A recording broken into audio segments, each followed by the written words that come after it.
It's Friday morning, it's West Berlin, it's -6 degrees and we're already late.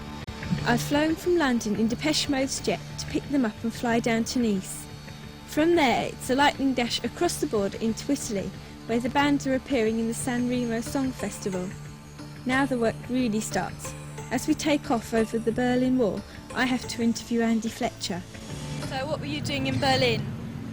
In Berlin we're mixing our new album, which is due out in the middle of March. Did you think you'd be as popular after Vince Clarke left? At the time we never even thought about it. You know, we just knew we had to carry on.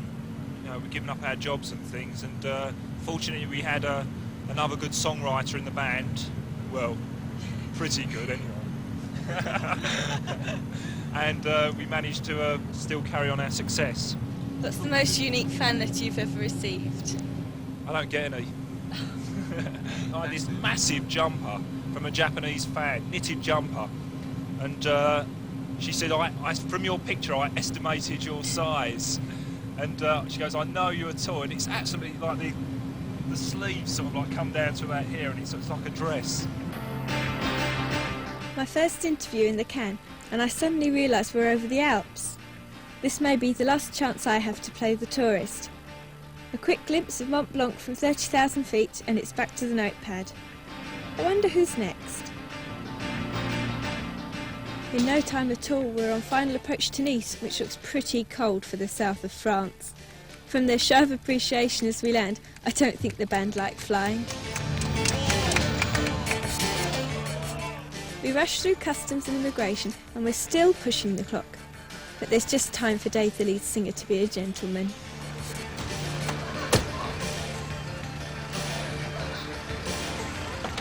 And now we cross the border from France into Italy. The San Remo Song Festival takes place over 3 nights. It features newcomers, Italian bands and already getting out.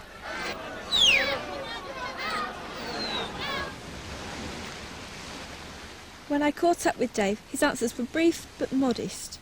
In 10 years' time, how would you like people to remember Depeche Mode? As one of the great pop bands of the 80s, I suppose. That's the thing to say. What were you doing last night? This screaming is for Spandau Leaving, so we keep out of the way in a corner while I talk to Alan Wilder. What were your first impressions of the group when you first met them? Well, I thought they were a bit of an odd bunch, you know. Fletch made me laugh in particular, but they're nice people, you know, and they were very friendly to me, more friendly than I expected, because I've done a few auditions before, and usually it's a bit of a funny atmosphere, so it was good, it was all right. What was it like becoming a member of an already established group? Very exciting. I was able to relieve my circumstances of living, which weren't very good at the time.